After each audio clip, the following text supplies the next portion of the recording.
सिर्फ 2 किलोमीटर के एरिया में 12 लाख लोग रहते हैं। इतनी सकरी सकरी गलियां की जिनमें 2 लोग बिना टकराए गुजर नहीं सकते। मिट्टी के कच्चे कच्चे घर जो अक्सर बारिश में टपका करते हैं। हम बात कर रहे हैं मुंबई के हट और एशिया की सबसे बड़े स्लम धारावी की, क्योंकि अगले 7 सालों के बाद धारावी के अंदर झोपड़पट्टियां नहीं बल्कि बड़ी बड़ी बिल्डिंग्स होंगी। और धारावी को बदलने का जिम्मा उठाया है दुनिया के तीसरे सबसे अमीर आदमी गौतम अडानी। मैं बात कर रहा हूँ धारावी रीडेवलपमेंट प्रोजेक्ट के बारे में, क्योंकि सिर्फ 2 किलोमीटर के एरिया के लिए गौतम अडानी 25,000 करोड़ रुपए खर्च करेंगे। आमतौर पर इतनी ह्यूमंगस डेवलपमेंट के लिए धारावी के लोगों को तो खुश होना चाहिए, लेकिन धारावी के लोग फिर भी उदास हैं और केंद्र सरकार से नाराज। और आज की इस वीडियो में हम जानने वाले हैं कि आखिर क्यों धारावी के लोग धारावी रीडेवलपमेंट प्रोजेक्ट से खुश नहीं है। हाँ, लेकिन आपके 1 लाइक और 1 सब्सक्राइब से हमें असीम खुशी मिलती है और हमें अपने वीडियो बनाने का मकसद सार्थक सा होता हुआ दिखाई देता है। धारावी की कहानी शुरू होती है 18वीं सदी से। तब यह जगह एक ग्रुप ऑफ आइलैंड थी, लेकिन धीरे धीरे समय बीतता गया और 40 सालों के बाद इन टापुओं के बीच का सारा पानी खिसक गया। और अब इस जगह से पानी खिसक जाने की वजह से इस जगह एक दलदली भूमि बन गई थी। और दलदली भूमि बनने की वजह से लोग यहाँ पे पहले मछली पकड़ने आया करते थे, अब लोग भी आना बंद कर दिए। और फिर टाइम बीतता गया, 10 सालों के बाद यह जगह एक गांव में कन्वर्ट हो गई। और अब इस गांव में कोली समाज के मछुआरे रहने लगे थे। और अब आया 1850 का दशक, जब अंग्रेजों ने बॉम्बे को खूब डेवलप किया और वहां पर कई सारी इंडस्ट्रीज डाली गई, जिनमें से एक था लेदर इंडस्ट्री। और उन्हीं सारी इंडस्ट्रीज में काम करने के लिए लोग देश के कई सारे हिस्से से आने लगे और लोग आकर उसी जगह पे बसना शुरू कर दिए। और फिर 1895 में अंग्रेजों ने वहां पर रहने वाले लोगों को धारावी 99 सालों के लीज पर दे दी। और उधर दूसरे साइड मुंबई और ज्यादा डेवलप हो रही थी और मुंबई की इसी ज्यादा डेवलपमेंट की वजह से लोग दूर दूर से गांवों से मुंबई आने लगे रोजगार के लिए। अब अक्सर लोग दिनों में काम करने के लिए मुंबई चले जाते थे, लेकिन रात को सोने और खाने के लिए धारावी चले जाते थे,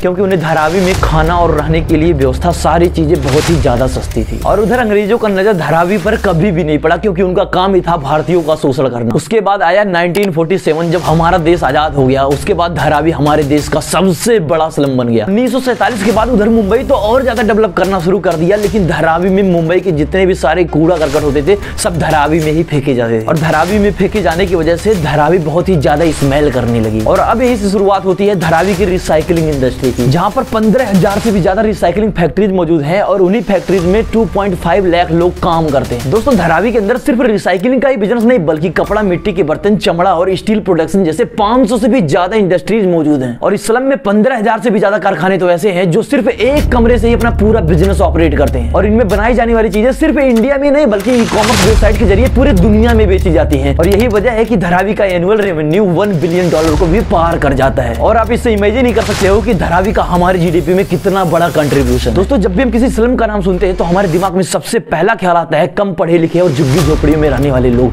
पर मैं आपको बता दूं कि धारावी हमारे भारत का सबसे ज्यादा पढ़ा लिखा स्लम है, क्योंकि यहाँ का लिटरेसी रेट 69% है। अब मैं आपको बता दूं कि 29 नवंबर 2022 को अडानी ग्रुप ने 5,069 करोड़ की बोली लगाकर धारावी का ये रीडेवलपमेंट प्रोजेक्ट अपने नाम कर लिया। सोचने लायक बात तो है कि अगर किसी व्यक्ति का घर बनता है या फिर सरकार उन्हें घर देती है रहने के लिए तो वे लोग अक्सर खुश रहते हैं, लेकिन यहाँ धारावी के केस में तो लोग खुश होने के बजाय और उदास रह रहे हैं। आखिर ऐसा क्यों? तो देखो, धारावी के लोगों की उदासी के कई कारण हैं। उनमें से पहला कारण है, पहले सरकार ने वादा किया था कि वे धारावी के लोगों को 400 स्क्वायर फीट का एक फ्लैट देंगे, लेकिन अब सरकार अपने बात से मुकर कर सिर्फ 300 स्क्वायर फीट की फ्लैट देने को ही कह रही। दूसरा कारण, जो भी लोग धारावी में 2000 के बाद आकर बसे हैं उन्हें कोई भी फ्लैट नहीं दिया जाएगा। तीसरा कारण, धारावी में लोग ग्राउंड फ्लोर पे खुद रहते हैं, बाकी ऊपर के सारे फ्लोर्स में खुद का कारखाना, छोटा मोटा ही कारखाना लेकिन खुद का चलाते हैं। और उन्हीं छोटे मोटे कारखाने से उनके परिवार की जीविका चलती है। अब धारावी में रहने वाले लोगों को तो फ्लैट मिल जाएगी, लेकिन उनके उन कारखानों का क्या? क्योंकि उनके परिवार का पेट वही कारखाने भरते हैं ना। महंगे महंगे फ्लैट उनके परिवार का पेट नहीं भरेंगे। गाइस, अगर वीडियो पसंद आई हो तो 1 लाइक 1 सब्सक्राइब अब तो एटलीस्ट कर दो यार।